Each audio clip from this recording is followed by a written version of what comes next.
Well, good morning, Chapel family. Really good to be with you today. And man, what a week, hasn't it been? I hope you're doing all right with everything that's going on. A sustained power outage in the middle of a heat wave, in the midst of a pandemic lockdown. I mean, this has been really some week, and it has been really encouraging for me to see a bunch of Chapel people getting out and serving their neighbors in some really creative ways. You might be aware that we actually opened up a large building on our Lincoln Park campus as a refreshment center, a place to recharge phones and get some air conditioning this past week. And we'll continue doing that in the future if there's a need for that too. I would say this: if there is any practical way that the chapel can serve you during this time, please reach out to us by email, by phone. There are people that are really eager to help you out, and we'll get through this together. If you drive by the Lincoln Park campus, you might have noticed this last week, there's a big sign on our front lawn that says, "Love thy neighbor." And it just seems like God continues to give us new ways to do that. And so that's a privilege for us. So we are taking the summer of 2020 to walk through the book of Proverbs. And as I have studied Proverbs over the years, I would say the most surprising theme, the theme that you wouldn't really expect to come up is the theme that we're going to talk about today, and that is the theme of compassion. I count at least 20 different places through Proverbs where it talks about how we respond to people who are weak or needy or suffering or struggling in some way. So that's what we're going to look at today. But before we look at what Proverbs says about compassion, I want to sort of set the stage for this by looking at, I would say, one of the most important principles in all of Proverbs, and even I would say one of the most important principles in the entire Bible. And so this is going to kind of be our anchor verse for today, Proverbs 4:23. Hear the word of the Lord. Above all else, guard your heart, for everything you do flows from it. This is the word of God. So when you see that term, guard your heart, you hear the term heart, what do you tend to think about? For most people, they hear heart and they think emotions, right? Like this is talking about our feelings.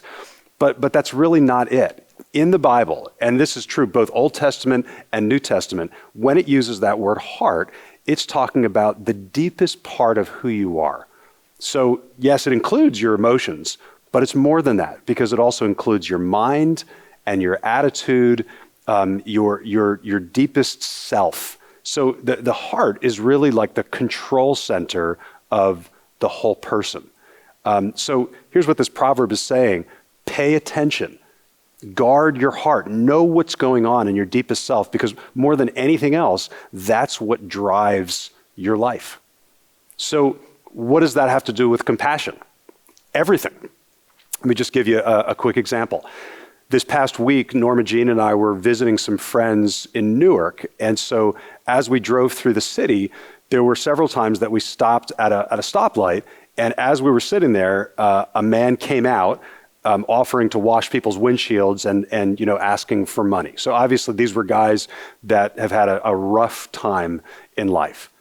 And so what would it mean to be a compassionate person at that moment? Some of you would say, well, roll down the window, give the guy a couple of bucks. Others would say, that's the worst thing you can do. Don't give him money. Roll down the window, find some kind of food in your car and give him the food. Other people would say, don't even do that. You're just enabling the behavior. If you want this guy to be responsible and take responsibility for his life, you should just ignore him. And then maybe he'll learn to get a job. So, I'll let you debate what the right thing to do is in the chat if you want to do that right now, but I'm not going to even answer that question, because I believe there's a more important question. And the question is this: when you see that human being, and you've probably been there, approaching your car, what's going on in your heart? How are you regarding this human being? Is he a threat or a nuisance to be avoided? Is he a project to be fixed? Or is he somebody's son, maybe somebody's brother, maybe even somebody's father? Is he a child of God whose name God knows and whose pain God feels personally?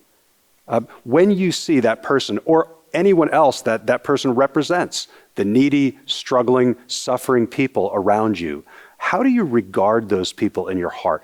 See, the heart is where compassion starts. Ultimately, that's going to drive whether we are compassionate people or not. So, with that understanding of the centrality of the heart, as we look at what Proverbs says about compassion, let's frame it like this. Let's talk about the signs of a hard heart. Let's talk about the danger of a hard heart. And then thirdly, let's talk about the softening of a hard heart. All right? The signs of a hard heart, the danger of having a hard heart. And then if you realize that your heart is hard and there's no compassion there, how do you go about softening it? So first, let's talk about the signs of a hard heart. And the first sign we find in Proverbs is arrogance. Arrogance.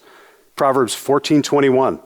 It is a sin to despise one's neighbor, but blessed is the one who's kind to the needy.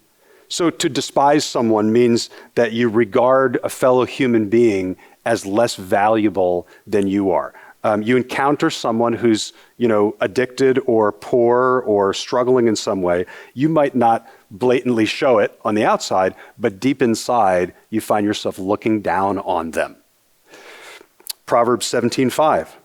Whoever mocks the poor shows contempt for their maker. Whoever gloats over disaster will not go unpunished. So one of the symptoms of a hard heart is that when you see someone who's poor, instead of maybe taking the time to listen to their story and understand them, you quickly form an opinion of how they must have gotten into that position, and you feel like you have the right to mock them. And again, probably not to their face, but in your heart. Don't come crying to me because your house got flooded again. I mean, you're the one who bought a home in the flood zone right by the river. What did you expect to happen? I don't want to hear people whining about their food spoiling and melting because of the power outage. Look, buy a generator. Be responsible. That's what I mean by arrogance. Years ago at the chapel, there was a young man who had been addicted to heroin for several years. And it was actually an amazing story. The chapel family reached out to him, helped to connect him with the power of Christ, and he became clean. I mean, his life was transformed, and it was an amazing story. So after he had been off drugs for a while, someone from the chapel asked him if he would be willing to stand up and share his story at one of our services.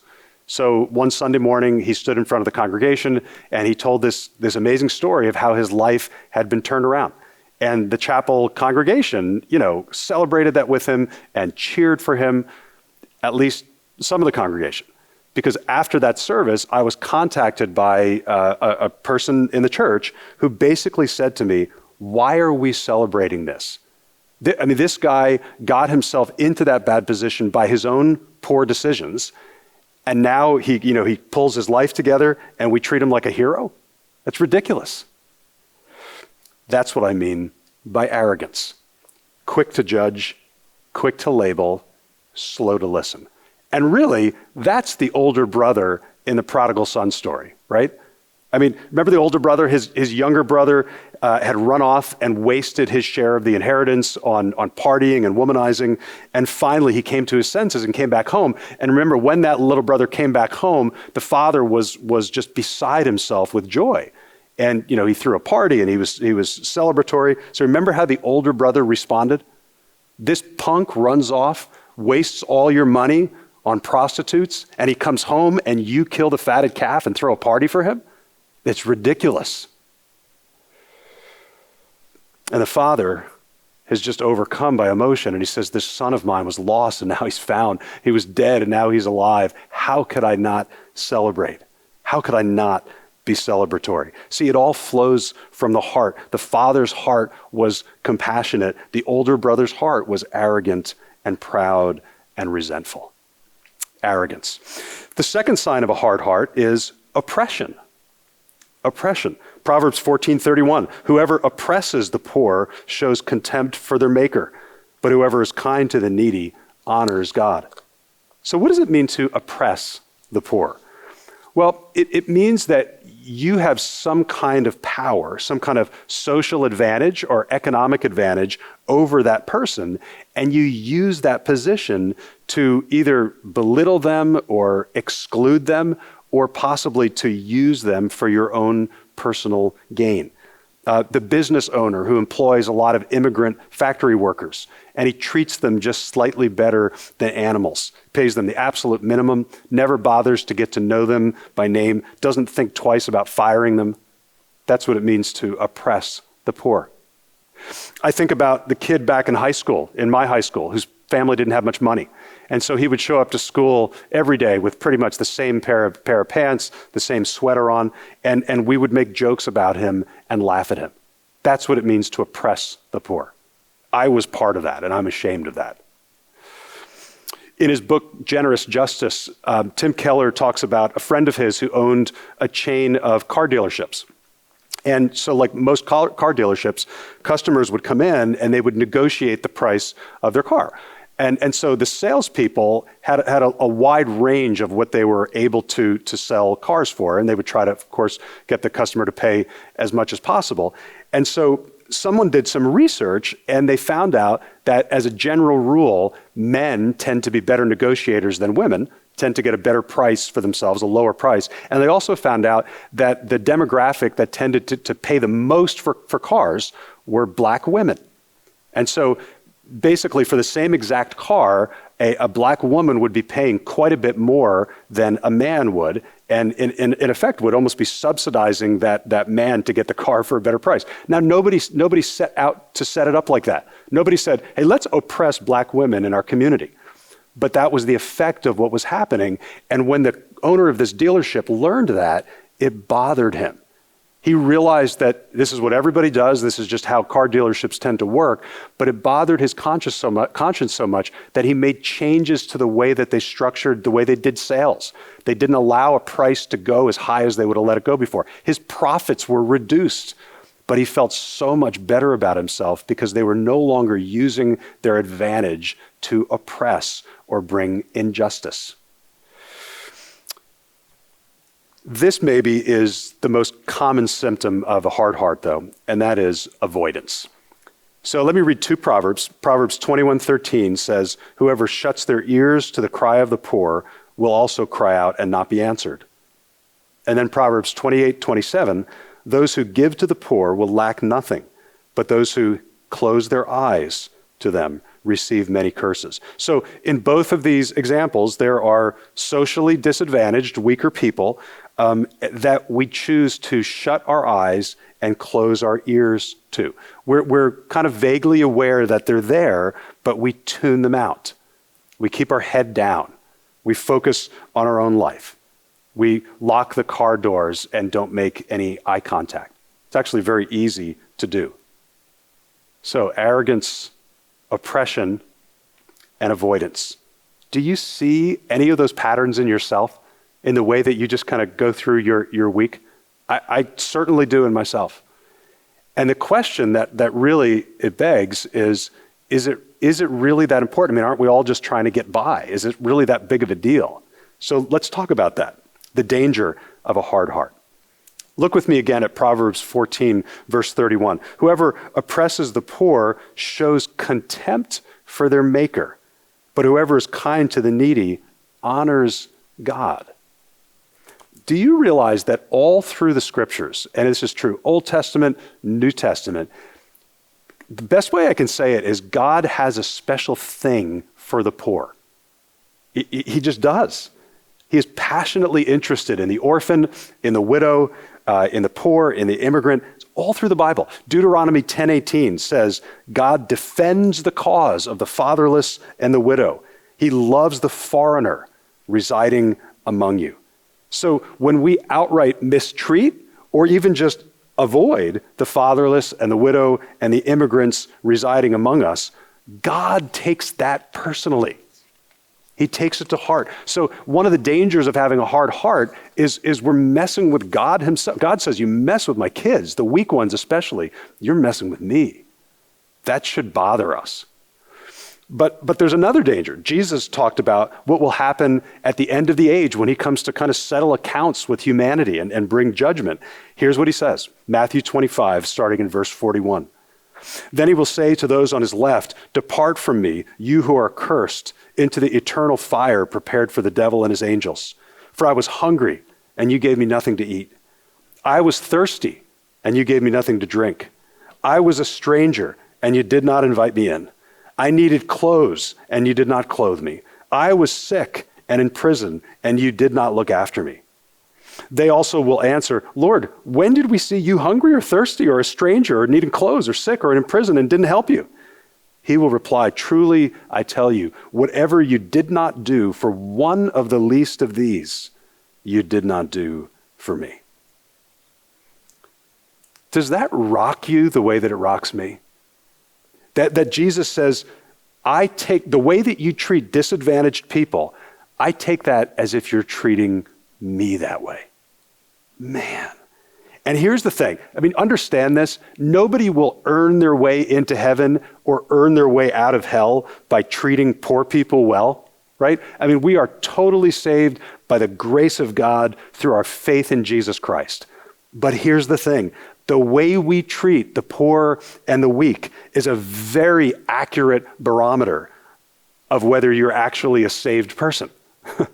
Very accurate. In fact, so accurate that Jesus can say, if you're a person who has gone through life consistently locked in your bubble, behind your gates, looking straight ahead, avoiding the needs around you, ignoring the hungry and the stranger and the poor and the prisoner. In other words, if you really don't live with much compassion, you obviously never knew me.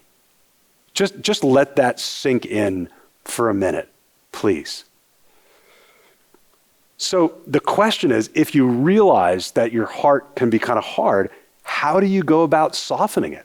So let's talk about that, the softening of a hard heart. Let me give you 3 ways to soften your heart. And the first one is the most important.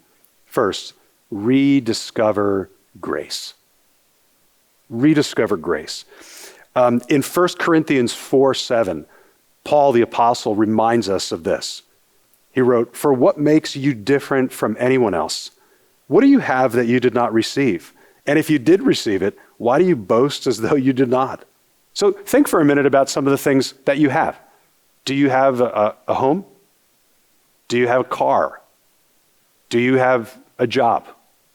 Do you have clothing? So, okay, the question is, why do you have those things? And of course, in some, kind of immediate way, it is tied to some things that you've done, right? You've worked hard and you've maybe studied and got an education, but get kind of back behind that. Who gave you the mind to be able to learn? Who gave you maybe a family who has supported you and perhaps helped you get an education? Who gave you a body and certain raw talents and intelligence so that you could work certain jobs? Let's take it even a step back further. Who arranged for you to be born in northern New Jersey or probably some other place in the States and not in a slum in Calcutta? Who arranged for you to be born with just the right number of chromosomes so that you were born in a healthy way? Did you accomplish all that stuff? Why is it that Norma Jean and I were sitting in an air-conditioned CRV at a stoplight in Newark, totally comfortable, and that guy was on the street asking for handouts? I mean, was it because my wife and I have made all the right decisions, we've done everything right, and that guy has done everything wrong?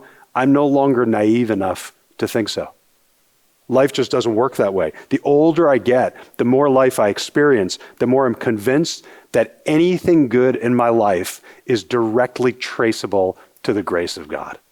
I mean, that's where it comes from. And when I realize that, my level of arrogance shrinks, my level of compassion increases. Grace is such a powerful thing. And so probably for some of you, you need to discover grace for the first time, this way of looking at life, because you have looked at life in a very cause and effect way. You're into, karma. Well, you get out of it what you put into it, and that's it. So if you've got good things going on, it's because you deserved it, you earned it. And if you have bad things going on, well, you must have done something wrong. You just need to get more responsible. And the great news of the gospel is that God gives us something that we do not deserve and didn't earn. That's the core of this faith, guys. That what we deserved was to be judged, was to be held to account for all the ways that we've gotten life wrong, for all the sin in our life. But Jesus went to the cross and he took that judgment on our behalf. I mean, it really is that simple. It's that pure of a message. We can never earn it. We just have to believe and receive his grace. I mean, have you gotten there? Have you humbled yourself and recognized it kind of all is about grace? And I need to humble myself and receive the grace of God. This might be the most important thing you'll hear all day. I mean, the fact that you can be made right, reconciled with your Creator simply by receiving the grace of Jesus Christ. Life-changing decision. Receive his grace. Some of you need to rediscover grace. Because even though you believe the gospel, you have drifted into a view of life that's very graceless. And so when you see good things in your life, things you have, you tend to kind of puff your chest out a little bit and say, isn't it great that I worked for that? And when you see suffering in other people's lives, you tend to look down on them and think they just need to get a job and try harder. You don't feel much compassion. And it is time today for you to remind yourself how core grace really is to life. Every day, would you take a few minutes to thank God? Because gratitude is a sign that you recognize grace. I don't deserve all this. Thank God for what he's given you. Receive his grace. Make a moment every morning when you say, Lord, pour your grace into me. And then send me out in this world to give it out to people. Because that's what compassion is. So rediscover grace. It's life altering. Secondly, open your eyes. Open your eyes. Proverbs 28:27, we looked at this before.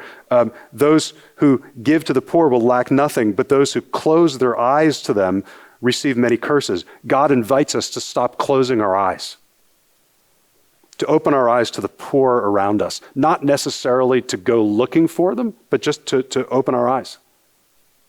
There was a woman named Patricia Miller who worked as an admissions person in an emergency room. And she said after about 5 years of that job, she had learned to close her eyes to the pain. Maybe some of you in healthcare can relate to that. You can just kind of get numb. It just became a job. And so one night she said she was registering a young woman who had overdosed on drugs and who had attempted suicide. So the mother of this young girl was giving Patricia the information. Patricia was typing it in. And of course, this mom was bleary-eyed. She had been woken up in the middle of the night by the police. And so Patricia was typing in the information, and here's what she wrote about that night. My impatience was raw as I finished the report and jumped to the machine to copy the insurance cards. That's when God stopped me at the copier. He spoke to my heart so clearly, you didn't even look at her. He repeated it gently. You didn't even look at her.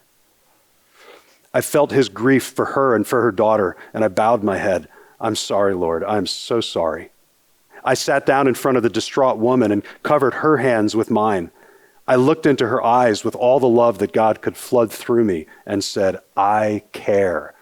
Don't give up. She wept and wept. She poured her heart out to me about the years of dealing with a rebellious daughter as a single mom. Finally, she looked up and thanked me, the cold-hearted one with no feelings. My attitude changed that night. My Jesus came right into the workplace in spite of rules that tried to keep him out. He came in to set me free to care again.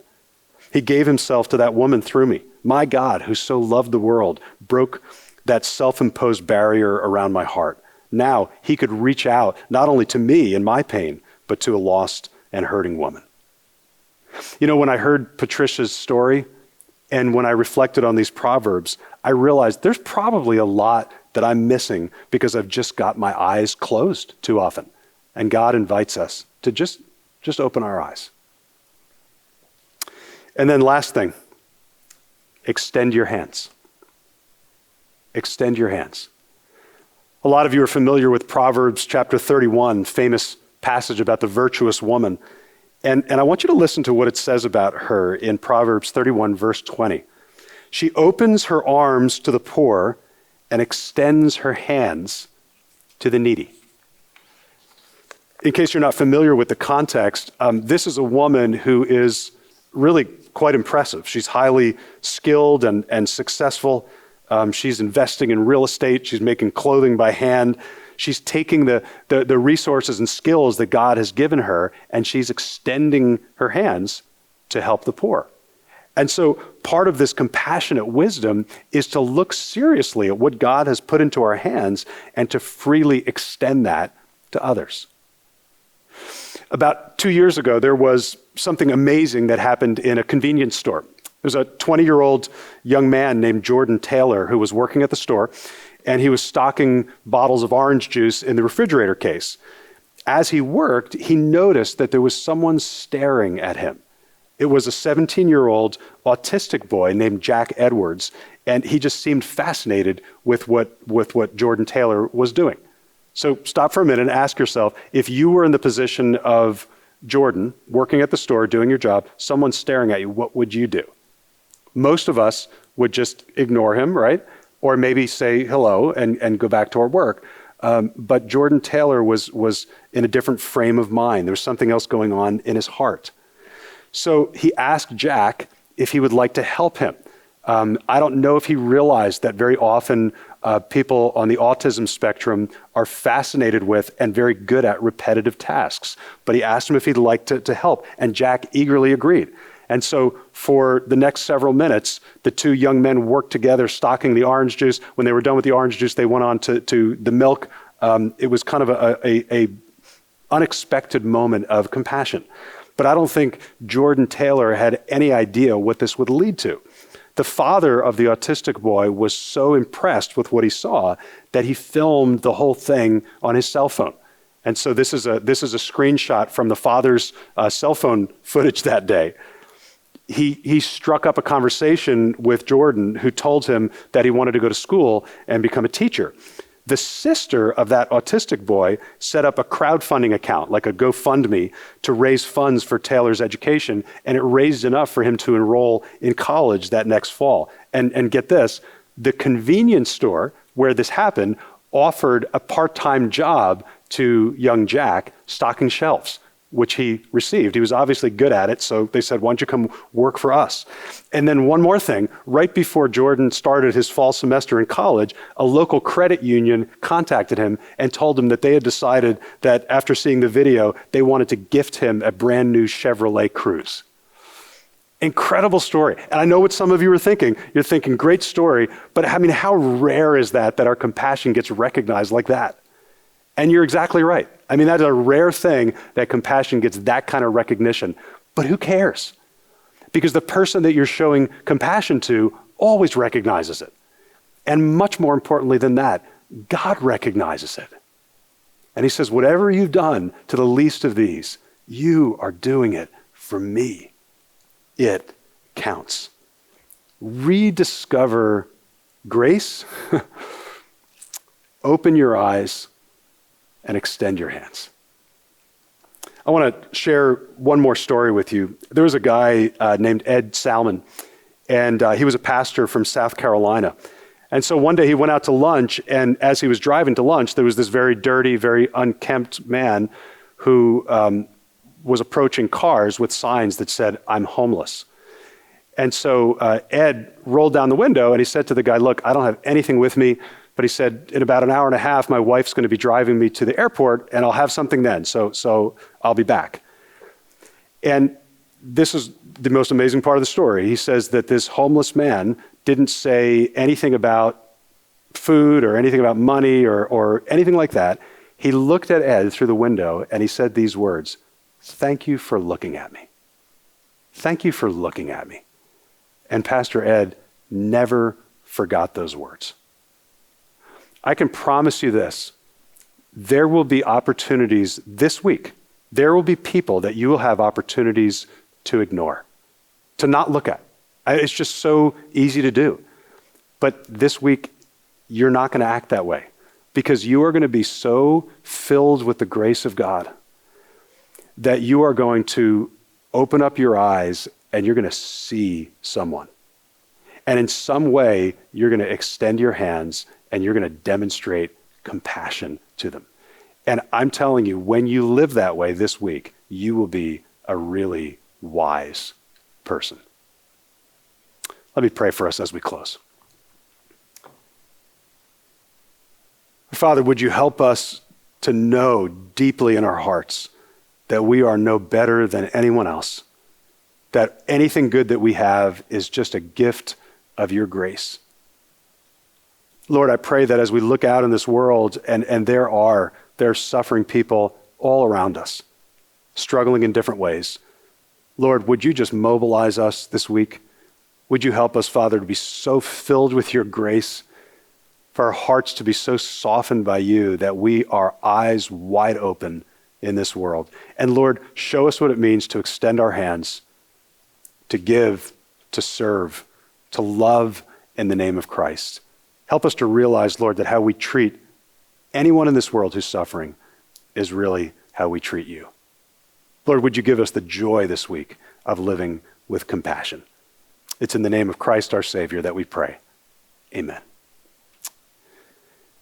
We are so privileged to have you share this service with us today. Have a blessed and safe and joyful week. We'll see you soon.